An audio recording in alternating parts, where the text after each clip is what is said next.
मैंने कोर्सिका के पास birth place है और सेंट हेलेना एक आइलैंड के रूप में है जहां इन्हें बंदी के रूप में जीवन जीना पड़ा था 6 साल। इनकी लाइफ की लास्ट लड़ाई थी 1815 में होने वाली वाटरलू की लड़ाई, जो थोड़ा सा अलग है, उस पर ध्यान दीजिएगा। 1815 में 1215 में नहीं, ठीक है, 1215 अलग चीज थी। 1815 में वाटरलू की लड़ाई है।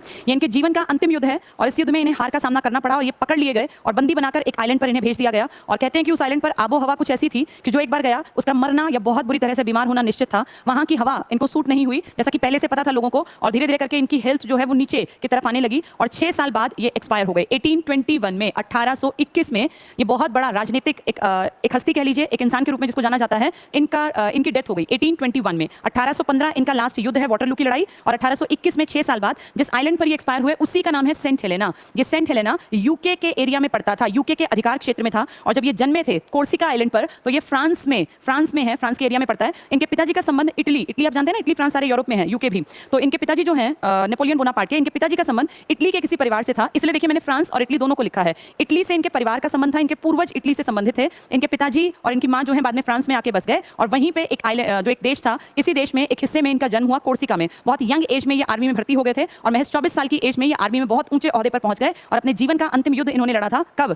1815 में वाटरलू की लड़ाई और 1821 में वाटरलू की लड़ाई के बाद इनके जो डेथ है वो हुई और उस आइलैंड का नाम है सेंट हेलेना। तो 2 आइलैंड याद रखने हैं, कोर्सिका इनका बर्थ प्लेस है और सेंट हेलेना में ये एक्सपायर हुए 1815 वाटरलू। नेक्स्ट देखिए लुम्बिनी। आप सभी लोग परिचित हैं लुम्बिनी, हमारे देश में जो बौद्ध धर्म को मानने वाले लोग हैं उनके लिए ये स्थान बहुत इंपॉर्टेंट है। बाकी सब लोगों को भी जानकारी होनी चाहिए क्योंकि भारत धर्म निरपेक्ष है, यहाँ सभी धर्म बराबर हैं और एग्जाम में क्वेश्चन कुछ भी उठ सकता है, तो हमें सब चीजें जाननी पड़ेंगी। लुम्बिनी, कुशीनगर, कपिलवस्तु और भी बहुत सारी जगह, लेकिन ये खास हैं, ये तीनों जगह महात्मा बुद्ध से संबंधित हैं। किसी दिन महात्मा बुद्ध का टॉपिक पढ़ाऊंगी पूरा डिटेल से कि ये क्यों अलग अलग पढ़ाए या पढ़े जाते हैं। तो ये 3 इंपॉर्टेंट जगह हैं, पोरबंदर, साबरमती, सेवाग्राम आश्रम। सभी लोग जानते हैं ये महात्मा गांधी की लाइफ से जुड़ी तीनों बहुत बड़ी जगह हैं। पोरबंदर गुजरात में देश के राष्ट्रपिता का जन्म हुआ था और आप लोग जानते हैं 1869 इनका बर्थ ईयर है, 2 अक्टूबर तो खैर फेमस है ही। साबरमती आश्रम इन्होंने बनाया था जब ये 22 साल बाद दक्षिण अफ्रीका से लौटे। इनके लौटने का साल था 1915 और जिस दिन ये भारत वापस आए थे हमेशा के लिए 22 साल अफ्रीका में काटकर 9 जनवरी 1915, उस 1915 वाले ही साल में इन्होंने जो आश्रम बनाया उसी का नाम है साबरमती आश्रम। तो इनका ये बनाया हुआ पहला आश्रम था 1915 में, वापस लौटने के बाद अफ्रीका से वापस आए थे। सेवाग्राम आश्रम आप देख पा रहे हैं 1935 में ये आश्रम इन्होंने बनाया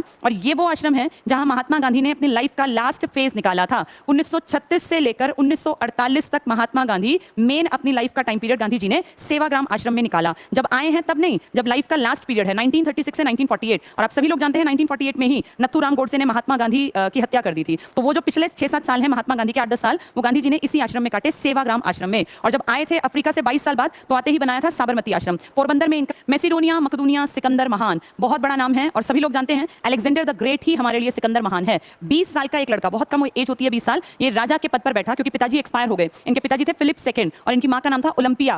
उनका बेटा था ये, कई सारे उनके बच्चे थे, उनमें से एक था। और 20 साल में जब पिताजी चल बसे तो इन्हें राजा बनने का मौका मिला। और शांति निकेतन, डीएन टैगोर मैंने लिखा है, फिर मैंने लिखा है R N Tagore. DN Tagore आप समझ गए हैं, रविन्द्रनाथ टैगोर जी के पिताजी हैं, पूरा नाम है देवेंद्र नाथ ठाकुर। यही ठाकुर है, यही टैगोर है। उस टाइम में अमीर खाते पीते परिवार के थे। इन्होंने उस टाइम में बहुत बड़ी जमीन ये मान लीजिए कि लीज पर ले ली और उस टाइम तो किराया बहुत कम होता था और यहाँ पूरा खुला एरिया था। बोलपुर पड़ता है आपका पश्चिम बंगाल में, एक जगह है बोलपुर, उसके पास पड़ता है, बिल्कुल खाली पड़ा इलाका। यहाँ एक छोटा सा इन्होंने 2-4 कमरे का एक ये मान लीजिए कोई rest house, guest house type बनाया और उसे नाम दिया शांति निकेतन, क्योंकि चारों तरफ जंगल था और जंगल के बीच में शांति की जगह थी। धीरे धीरे ये शांति निकेतन फेमस होने लगा और फिर इन्हीं के बेटे ने रविन्द्रनाथ टैगोर, जब ये बनाया था ना शांति निकेतन, तब रविन्द्रनाथ टैगोर महज 2 साल के थे। रविन्द्रनाथ टैगोर की आपको बर्थ ईयर सबको पता ही होगा, 1861। गांधी जी से 8 साल बड़े थे रविन्द्रनाथ टैगोर। गांधी जी 1869 के हैं और टैगोर 1861 के। तो 1863 में देवेंद्रनाथ टैगोर ने बोलपुर के पास जमीन ऐसे लेके और वहां 4-5 कमरों का एक छोटा, मैंने लिखा है तलवंडी, ननकाना साहिब आज कहलाता है, तब तलवंडी था, आज ननकाना साहिब के नाम से फेमस है। और बहुत ही बेहतरीन, एक जैसे सभी धर्म बहुत अच्छे होते हैं बच्चों, कोई एक धर्म अच्छा नहीं होता, सब बहुत अच्छे हैं। सिख धर्म की बात करें अगर, सिखों के 10 ऐसे गुरु हुए हैं जिनका बहुत बड़ा योगदान है, साहिब के नाम से जानते हैं, वही हमारा पुराना तलवंडी था।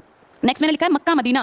मक्का मदीना 2 फेमस जगह है, मक्का अलग है, मदीना अलग है। ये मुस्लिम धर्म जिसको आप कहते हैं कि भाई अपना इस्लाम धर्म, मुस्लिम तो कम्युनिटी हो गई, इस्लाम धर्म की शुरुआत जो की थी मोहम्मद साहब, बेलूर मठ है, बेलूर लिखा है बंगाल, कलकत्ता में पड़ता है ये एरिया। रामकृष्ण परमहंस, बहुत बड़े टीचर, बहुत बड़ा योगदान है। आज इस देश में, दुनिया, पूरा इंडिया, इंटरनेशनल लेवल पर एक बहुत बड़े आदमी को हम नाम जानते हैं, स्वामी विवेकानंद। और कहते हैं इंडिया में बहुत बड़ा योगदान है। यूथ को उन्होंने चाहा था कि हमेशा सही अच्छे रास्ते पर चले और उसका चरित्र और नैतिक विकास हमेशा अच्छा होना चाहिए, तभी देश का विकास होगा। जिसके विचार इतने महान हैं उसका जो गुरु होगा, सोचिए उसके विचार कितने महान रहे होंगे। दक्षिणेश्वर का मंदिर है जहां पे, यही कलकत्ता में पड़ता है, आश्रम है, पवनार में आश्रम है।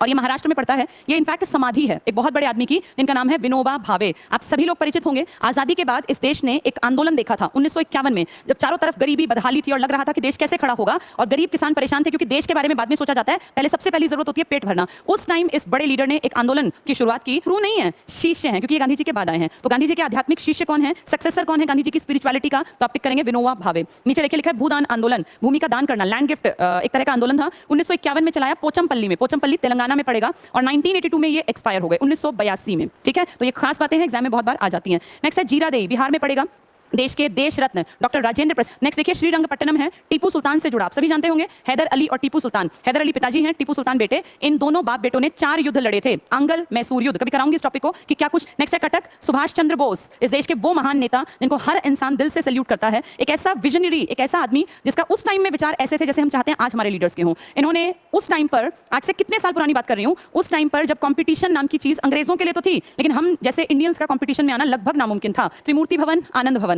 2 इंपॉर्टेंट भवन हैं, 2 बहुत बड़े बड़े घर मान लीजिए। त्रिमूर्ति भवन दिल्ली में है और आनंद भवन इलाहाबाद में है। त्रिमूर्ति भवन में 3 मूर्तियां लगी हैं, इसलिए इसका नाम त्रिमूर्ति भवन है। पीएम बनने के बाद, प्रधानमंत्री बनने के बाद, देश के पहले प्रधानमंत्री के रूप में जवाहरलाल नेहरू जहां रहे थे रात में है, और बारदौली सत्याग्रह ने ही सरदार पटेल के नाम में सरदार की उपाधि जुड़वाई थी। 1928 में देश में बहुत खराब स्थिति थी गुजरात के एरिया की, सूखा पड़ा था, पूरी फसलें बर्बाद। अंग्रेजों को इससे कोई लेना देना नहीं था, उन्हें अपने टैक्स से मतलब था। सरदार पटेल, पहले ये सरदार नहीं थे, यहीं पे सरदार की उपाधि मिली थी। वल्लभ भाई पटेल एक यंग लीडर थे और इन्होंने सरकार को चिट्ठी लिखी और लिख के कहा कि भाई इस एरिया में अच्छे हालात नहीं हैं और हम टैक्स नहीं पे कर पाएंगे।